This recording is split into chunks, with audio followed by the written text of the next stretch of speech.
Bonjour, Nadia Origo, bienvenue sur ma page professionnelle. Je suis formatrice, éditrice et auteur. Ce matin, j'ai entrepris de partager avec vous un sujet qui est très important. Alors hier, je postais quelque chose sur l'idée de s'autoriser. Alors je viens préciser les choses.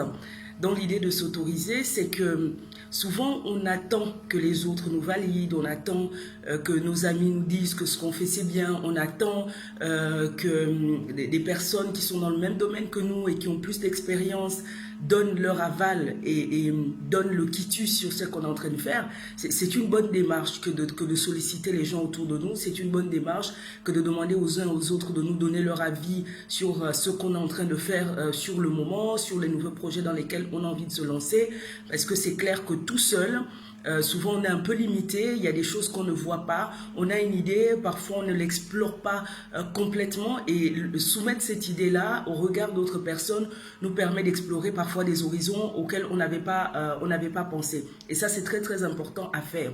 Par contre, l'erreur qu'on est souvent amené à faire, c'est que tant que les autres n'ont pas validé, tant que les autres ne m'ont pas dit que c'était bien, tant que, on s'arrête là, on attend, on stagne, et puis on finit parfois même par plonger dans le découragement en se disant peut-être que si ça ne vient pas, c'est parce que les gens me connaissent ou qu'ils n'ont pas envie de me donner leur avis, parce que c'est mauvais, parce que c'est nul, et donc du coup on se décourage, on recule plutôt que d'avancer. Je vais prendre un exemple concret. Quand j'ai commencé mon entreprise il y a 6 années déjà, les choses que le Seigneur m'avait dites sont claires. J'ai 3 branches d'activité au sein de la société que j'ai créée, Origraphcom. Il y a une activité entrepreneuriale avec la Doxa, avec une activité autant pour moi éditoriale avec la Doxa Édition, une activité de formation avec les performantes, et il y a une activité d'information avec le magazine Reflet. Le magazine Reflet et la Doxa avaient bien démarré, donc je me suis vraiment mise à fond là-dedans, même si aujourd'hui, Reflet, on est en pleine restructuration.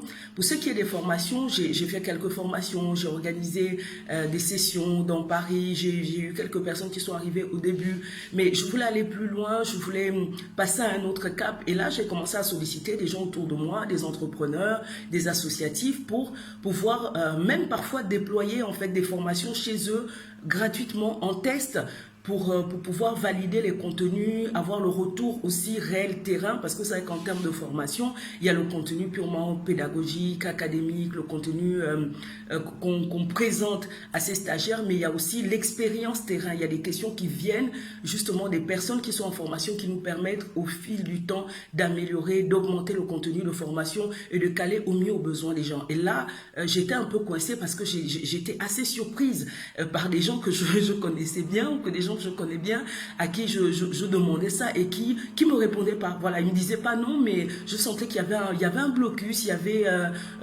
comme une envie de pas me faire confiance, de pas me valider, de pas me valoriser. C'est ce que je ressentais à l'époque, du moins. Et puis à un moment, je me suis dit, mais c'est quand même assez étrange que toutes ces personnes que je connais, parfois j'envoyais mon catalogue de formation à des gens qui me disaient, ah oui, c'est très intéressant, c'est bien ce que tu fais, je vais te recontacter, etc. Bon, c'est pas arrivé. Et là, du coup, je me suis dit, il y a un problème. Avec mon contenu de formation, il y a vraiment un problème. En fait, non, il n'y avait pas un problème.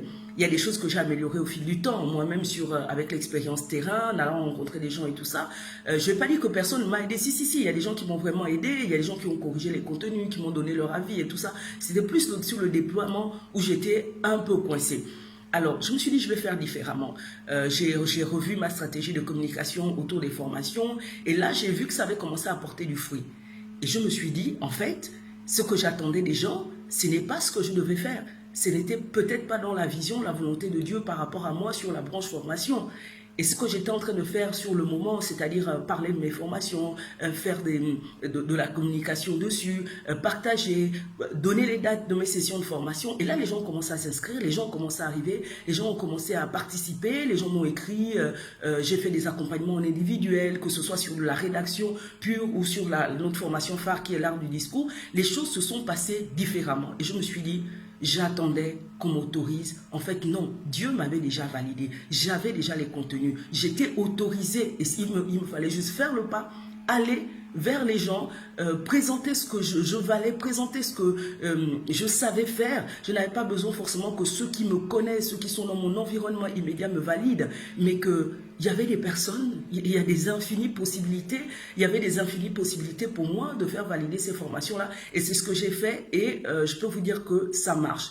Donc je vais encourager ce matin quelqu'un qui attend toujours qu'on le valide. Je sais pas le contexte dans lequel vous attendez une validation pour chacun, mais je pense qu'il y a des choses pour lesquelles malheureusement les gens qui nous connaissent le mieux, les gens qu'on attend, les gens dont on a besoin de recevoir un quitus ne nous le donnent pas. Pas parce qu'ils ne nous aiment pas parce qu'ils ne veulent pas, mais parfois en fait, je pense que parfois c'est Dieu qui ne permet pas, parce qu'on est tout le temps dans le doute, on doute de nous, et du coup on doute parfois du don de Dieu en nous, et là, il y a comme un système qui se met en place et qui bloque les choses. Tant qu'on n'a pas compris, la chose ne se débloque pas. Moi, c'est ce que j'ai vécu. Là, je vous donne un exemple par rapport aux formations. Je pourrais vous donner un exemple par rapport à plusieurs cas de figure, à plusieurs situations dans lesquelles je me suis retrouvée comme ça, à attendre une validation alors que Dieu m'avait déjà validé. Et finalement, quand je me suis lancée, les choses ont marché et ont bien marché. Donc, je vous encourage ce matin à vous autoriser un peu plus, à sauter le pas un peu plus, à vous faire un peu plus confiance quand même dans les choses que vous faites et à pas toujours attendre que les autres vous disent c'est bien ce que tu fais, etc., etc. Voilà. Merci beaucoup pour votre participation. Merci d'avoir regardé cette vidéo. J'espère qu'elle aide quelqu'un. J'espère que ce matin, elle permet à une personne de sortir un peu, comme on dit souvent, de sa zone de confort et de se lancer un peu plus. Bonne journée à vous et je vous dis à bientôt. Au revoir.